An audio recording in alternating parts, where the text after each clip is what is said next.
Zdravím vás. Toto video bude o nášlapných pedáloch. Ako znížiť pravdepodobnosť pádu, najmä v začiatkoch, na minimum. Ja som používal nášlapné pedále 2 roky a vďaka týmto mojim radám som prvých 1500 km nemal ani jeden pád. Takže ako začať a ako znížiť pravdepodobnosť pádu. Najskôr je dobre sa oprieť niekde o bránu. Teda ešte predtým, ako sa opriete o tú bránu, tak je dobre si tú tretru tam zaseknúť rukou a tiež potom vycvaknúť rukou. Až vám to išlo rukou ťažko, tak nohou vám to pôjde o niečo ľahšie. Zas není veľmi dobré, aby to vycvakovanie bolo veľmi ľahké, lebo sa vám môže stať, že potom tretra sa vám vypne v tom najmenej vhodnom čase. A môže to skončiť dosť bolestivo. Takže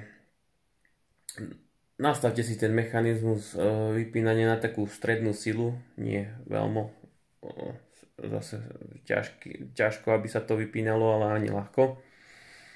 A potom, keď to už budete mať, že vyskúšate si to s rukou vycvaknúť, tak potom choďte von a oprite sa o bránu alebo nejaký iný predmet do doma alebo niečo a chyťte sa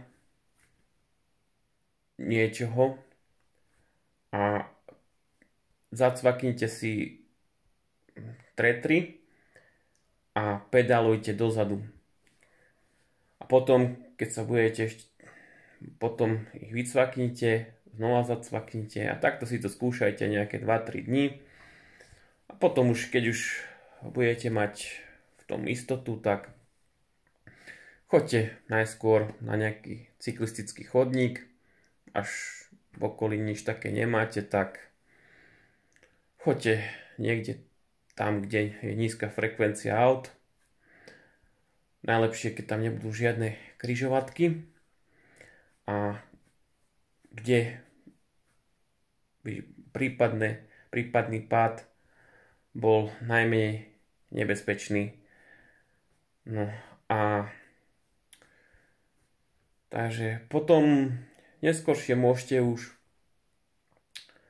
ísť na normálnu cestu a vždy ja som to robil tak, že keď som prišiel ku križovatke, tak vždy som si tú nohu vycvakol. Ale čo je dôležité, tak treba počítať s tým, že sa vám nepodarí tú nohu vycvaknúť na prvý raz, hlavne na začiatku.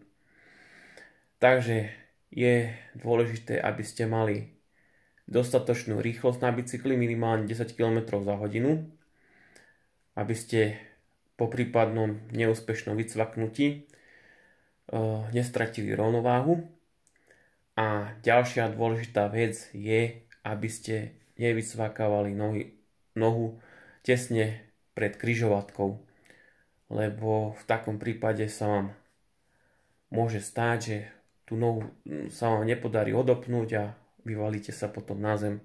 Takže ja som to robil tak, že vždy som to vycvakával tých 50 metrov, išiel som nejakých 10-15 km za hodinu rýchlosťou a niekedy sa mi aj stalo, že aj na tretí raz som to vycvakol, takže tie prvé rázy, čo som si to skúšal, tak ale keďže som nemal pred sebou žiadnu prekážku, tak som išiel ďalej a pokiaľ som to nevycvakol.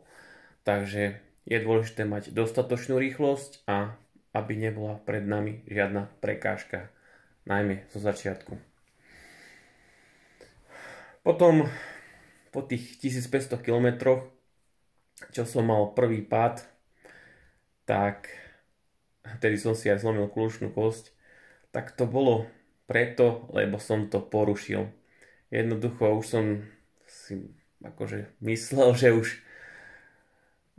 že čo keď sa vycvaknem s tou druhou nohou. Tak som sa vycvakol s druhou nohou a stalo sa taká vec, že potom nejak podvedome som chcel ísť na cestu s tou nohou, čo som mal zacvaknutú, a samozrejme, že som sa zvalil na zem. No. Takže treba to dodržiavať a riziko pádu bude minimálne. Ešte ďalšia vec, ktorá mne si vlastne pomohla tak uvedomiť, že tie nohy nemám voľné, bola tá, že som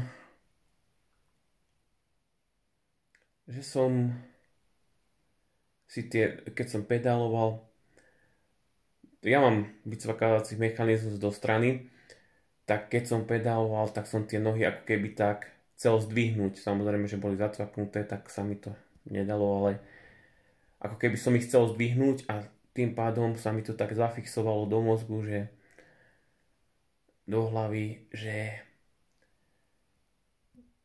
som zacvaknutý a nemôžem tie nohy uvoľniť. A tým pádom sa mi to tak vrilo do pamäti a preto si myslím, že som tých 1500 km aj nepadol.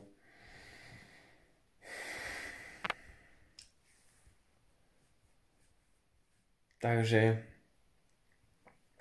dôležité je dodržiavať tieto zásady a riziko pádu bude minimálne. Pokiaľ idete do nejakého prudkého kopca, že by sa mohlo stať, že tá rýchlosť bude nižšia ako tých 10 km za hodinu, tak ten bicykel hlavne na začiatku radšej tlačte.